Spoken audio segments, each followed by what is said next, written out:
सरकार उनके पहुंचने का तुरंत इंतजाम करे, क्योंकि हिंदुस्तान की रेलवे की कैपेसिटी है, एक दिन के अंदर हम 2.5 से 3 करोड़ पैसेंजर्स को पूरे देश के अंदर आवागमन करा सकते हैं।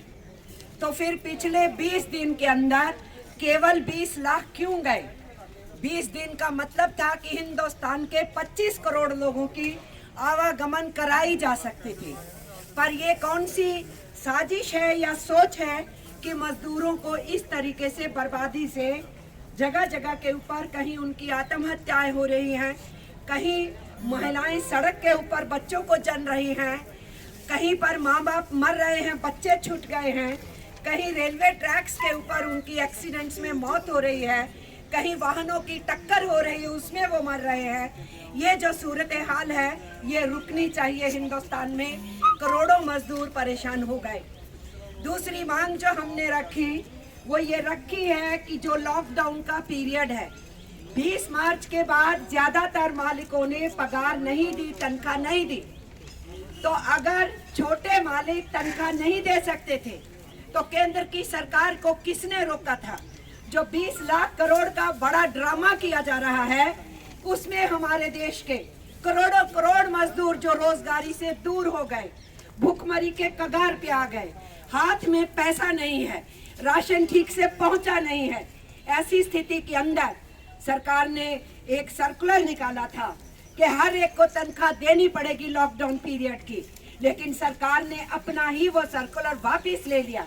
तो हम सरकार की जहां निंदा करते हैं वहीं उसके साथ साथ हमारी मांग है कि लॉकडाउन के पीरियड का पैसा सभी मजदूरों को सरकार दे, केंद्र की सरकार अपने पैकेज में से दे। तीसरी बात हमने जो जोरदार कही है वो ये है कि तुम लोगों ने इस लॉकडाउन का बहाना बना के, कोविड-19 का बहाना बना करके हमारे 150 साल के संघर्षों से जीते हुए हमारे श्रमिकों के जो हक हैं, हमारे जो कानून है, हमारी पगार के, वेतन के, काम के घंटों के, सामाजिक सुरक्षा के, काम की जगह पे स्वास्थ्य की सुरक्षा के और हमारे भविष्य के वास्ते उन सारे कानूनों को निरस्त करने का जो रास्ता चुना है, हम उसका प्रतिरोध करते हैं, विरोध करते हैं और सरकार से मांग करते हैं कि जितने श्रम कानूनों में परिवर्तन की बात की है उसको वो तुरंत वापस ले। और सरकार ने इसी समय में पूरा वक्त ये चुना है हमारे पब्लिक सेक्टर को बेचने का, 100% विदेशी पूंजी लाने का, हमारी डिफेंस में, हमारे ऑयल में, हमारे कोल में, हर क्षेत्र के अंदर। और हमारे सरकारी कर्मचारी जो केंद्र के हैं और जो पेंशनर हैं उनकी जो डियरेंस अलाउंस है, महंगाई भत्ता है, उसको रोक दिया गया है। पेंशनर्स का भी रोक दिया गया है, रेगुलर एम्प्लॉयज का भी। और अगर केंद्र की सरकार इसको वापस नहीं लेती तो राज्य सरकारें भी उसी रास्तों पे चल पड़ेंगी। इसीलिए उस बात को भी हमने रखा है। हमने कहा है जो प्रवासी मजदूर हैं उनके लिए जो कानून है उसको मजबूत किया जाए।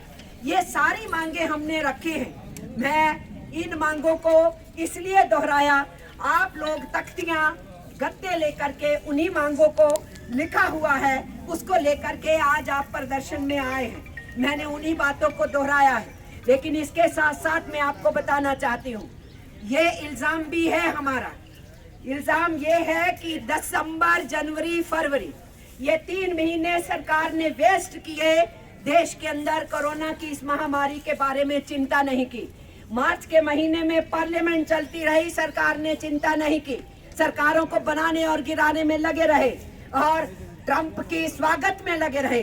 अब ट्रंप 4000 लोगों को लेके आया था, कितने लोगों का संक्रमण छोड़ के गया गुजरात के अंदर। आज गुजरात की हालत आप देख सकते हैं।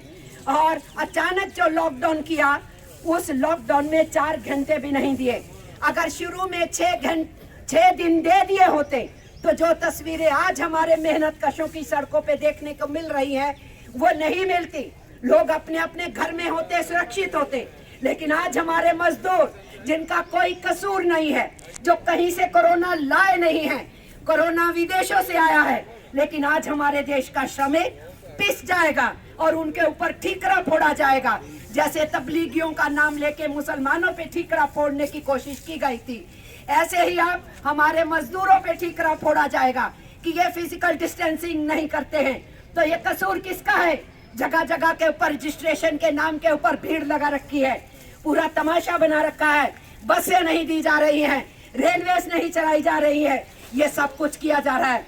25 मई से आप हवाई जहाज चला सकते हो संभ्रांत और अमीरों के लिए, लेकिन आप ट्रेन की एक्स्ट्रा चलाने की बात अभी भी 1 जून की कर रहे हो। बीच में कोई श्रमिक ट्रेन चला रहे। सीधे सीधे कहना है कि नरेंद्र मोदी की सरकार का रवैया किसानों के प्रति, मजदूरों के प्रति, गरीब गुरबा के प्रति बहुत भयंकर है, खतरनाक है और आने वाले दिनों में हमें लड़ाइयों को तेज करना होगा। ये तो अभी आगाज है, शुरुआत है, इसमें हम मुस्तैदी से, मजबूती से लगे रहेंगे तो आने वाले दिनों के अंदर हम अपनी लड़ाइयों को रोकेंगे नहीं, छोड़ेंगे नहीं। हमारे पुरखों ने लड़ा, हमें अधिकार लेके दिए, आज हमारी जिम्मेदारी है उन अधिकारों की हम रक्षा करें और अपने रोजगार को भी पाने के लिए जो फिर से बहाली चाहिए उसमें भी हम अपना रोल अदा करें। मैं इतना ही कह के आप सब लोगों के सब्र का बहुत बहुत शुक्रिया अदा करता हूं। बहुत बहुत धन्यवाद भैन जी। हुण मैं बेनती करदा साथी सरबजीत सिंह सरहाली जेडे इंटक दे